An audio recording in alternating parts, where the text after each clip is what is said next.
Hi there. It's time for another seed starting video. I know that's kind of been the last few videos, but 'tis the season.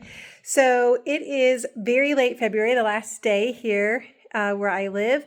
It is about the right time. It may be a little early, but I like to get my tomatoes started so that they are going to be a decent size, because I want to be able to strip off the bottom branches and bury them deep so that they can get a much better root system, because they'll grow roots off of that stem. Let me turn around and set up.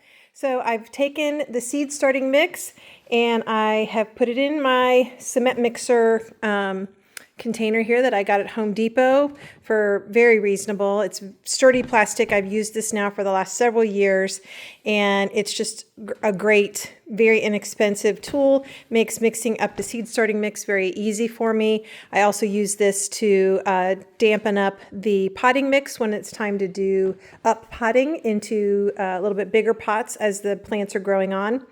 And I have also added, this year I have tried this product in the past, mixing it in with water and then watering the plants. It's called Natural. It's a form of BT, Bacillus thuringiensis. I don't know how to say that. But basically, the typical way that the instructions are to use this is that you would mix some with water and then water your plants. The BT is actually a natural like bacteria that occurs in soil that acts as an insecticide for larvae. And this particular kind, so it's a biological larvicide, should hopefully kill the fungus gnat larvae, because fungus gnats are going to show up when you have potting mix or seed starting mix. The key is if you can keep them from reproducing at the rate that they will, left unchecked. So two ways that I'm trying to address that this year is I have the little yellow sticky traps that I have stuck in the trays once the humidity domes come off after the seedlings have sprouted and germinated. And then the second way is by adding that into the soil. I did not have that when I did my first couple trays, so there are a few fungus gnats. But there's one other thing I'm doing. So the sticky traps is one thing.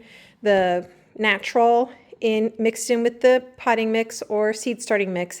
And then I finally found a not too expensive fan that's like one of the stand fans, I'll show you in a minute, that I have gently blowing near the racks where all the seed trays are.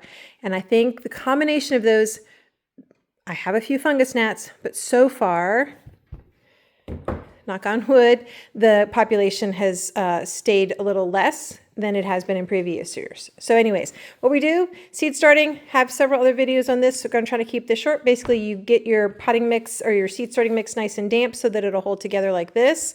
And then you take your seedling trays.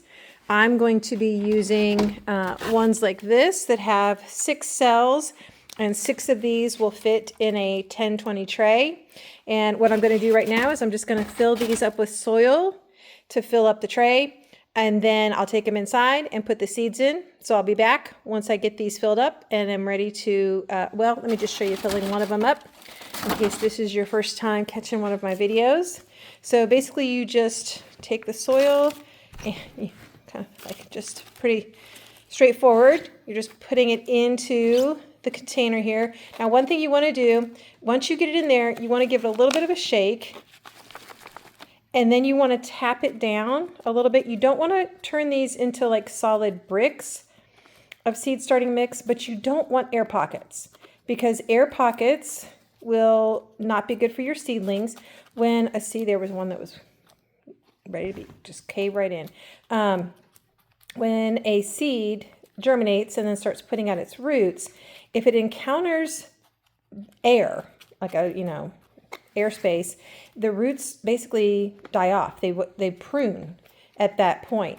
And that's where people who do soil blocking, which is when you make blocks of soil using a tool that makes like a little cube of soil like that, people who start their seeds that way are on purpose making a situation where when the seed reaches the edge of the block, it stops putting out roots. And that's on purpose. It's pruning itself, its roots, to not, go beyond that, which is the purpose. But when you're starting seeds like in a tray like this, you want the roots to take advantage of all the space that they've got. So you don't want air pockets. So I've just kind of gently tapped that down, and then I'm going to do that 5 more times for this tray. And I'm going to get as many of these little packs as I need to start. I'm starting tomatoes today and some flowers. So I'll be back once I get that all ready. All right, I've got my trays filled up. I've got my tags all sitting out, and I've started planting my seeds. A couple things, tips to share. When you are starting seeds, you want to make sure to be mindful that you do not want to put different types of seeds in the same little compartment trays, if at all possible, because different kinds of seeds will germinate at different rates. And what we're going to be doing is, so I've got the seeds in their little spots here. Tomato seeds want to be planted about 1/8 of an inch deep. So I've got 2 or 3 per cell. And now I'm going to just tuck them in by covering them over with a little bit of the seed starting mix, like that. Make sure that the seeds are covered. It's kind of hard to tell the little pieces of perlite from seeds. But anyway, so that's tucked in. Once I get all of them tucked in, I'll put a little handful of vermiculite, sprinkle it over the top. It kind of looks like glittery sawdust. That'll help maintain moisture levels and keep the soil from drying out too fast. It will also, in theory, once the things have sprouted and I take the humidity dome off, it should help make it a little, maybe, harder for fungus gnats to land on the surface of the soil mixture here, the seed starting mix. I don't find that to usually be true, but some people say that it can help with that. But then we'll put the humidity dome on. The humidity dome kind of looks like this. This is a smaller size tray. And then I'll put the tomato tray here on a heat mat to help it germinate a little bit faster. They like to be warm, tomatoes do. And then we'll just wait for them to grow. But back to why you shouldn't have things in the same compartment tray that are different kinds of seeds. They germinate at a different rate. And once they germinate and start growing, you do not want them to have a humidity dome. It'll make it too humid for the seedlings. Seeds, you need to keep things nice and damp, not too wet. You don't want them to rot, but you need to keep it damp. Once plants start growing and push through, if it's too damp, a fungus can develop at the soil level and cause the plants to basically die. They look like they've been pinched off at the soil level. It's called damping off. So if you've got seeds in this same little 6-cell compartment that are going to germinate at different times, which different plants have different germination time frames, you are putting your seedlings that germinate first in danger of damping off or other kinds of things that would be make it difficult for them to thrive in that really damp environment under a humidity dome. So I'm putting only tomatoes with tomatoes in these compartments because some of the other things I'm going to start, like some lettuce, if the lettuce germinates quicker, I can just take that out and leave the humidity dome on the cell packs that haven't finished germinating yet. One other tip to share, as you can see, I've invested in some things that look a little bit more, made for seed starting. You don't have to do that, although these weren't terribly expensive. I got them from a website called Greenhouse Megastore.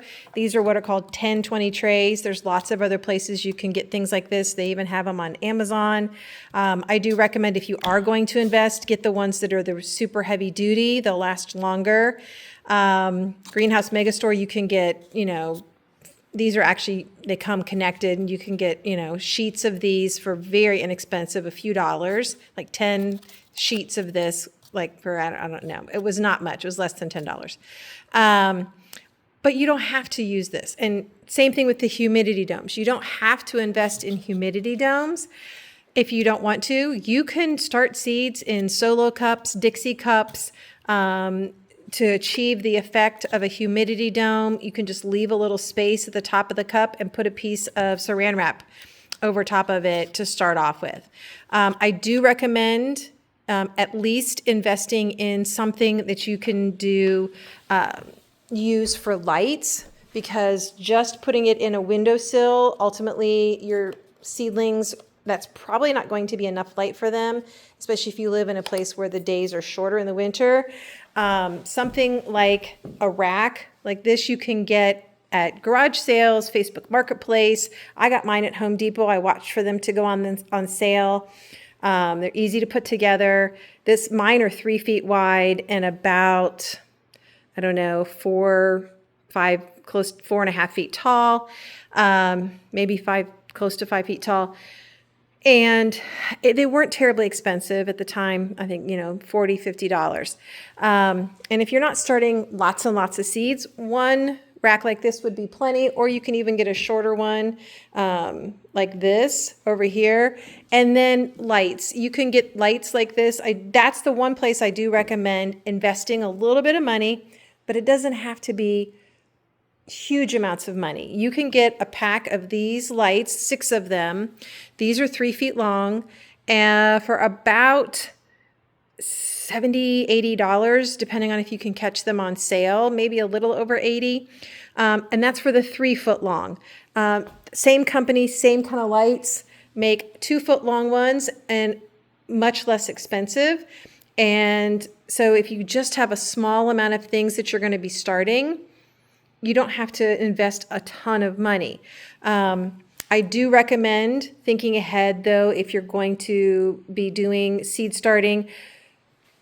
Seedling trays to just start out the seedlings are fairly small amount of real estate required. I'm going to have 36 cells here. Each one's going to have 2 to 3 seeds started. That's a lot of plants when it comes time to move them up to something like this, because more than likely you're going to start your seeds and then you're going to need to move them up before it's time to move them outside if you live in a colder climate like I do. Now, on the other hand, potentially you could if you don't need that many plants, you start 1 seed per cell in something like this. They are rather deep. I don't think tomatoes or peppers are going to like it if you have 1 per cell all the way till it's time to plant them out, but you could maybe. Certainly things like geraniums or lettuces could live in something like this if you're only doing 1 per cell until it's time to plant them out. It just depends on what scale it is that you want to have of your own plants. But to wrap this up, I definitely recommend, if you're going to start more than just a few seeds, investing in some kind of good lights. I will try to put a link to these. I'm not affiliated. I'm not an affiliate with Amazon. The company is Barina, and I get the, let's see if the T8 LED grow lights. I don't know if that model number will help. Again, I'll try to remember to put the link in the description. They have these in 2 foot, 3 foot, and 4 foot lengths, which is, I like them because they have the length that I need, but also they're a good quality light that has the spectrum that is needed, and they're bright enough to give the baby plants what they need to get started and then to grow on until it's time to plant them outside. So a little bit of seed starting advice there. I'm going to keep getting my seeds covered up, tucked in, get the rest of these planted, put some vermiculite on top, get the humidity dome on here, and get these puppies on their heat mat for the tomatoes and get them going. Thanks for joining me here today in Aunt Susan's garden, planting the tomatoes.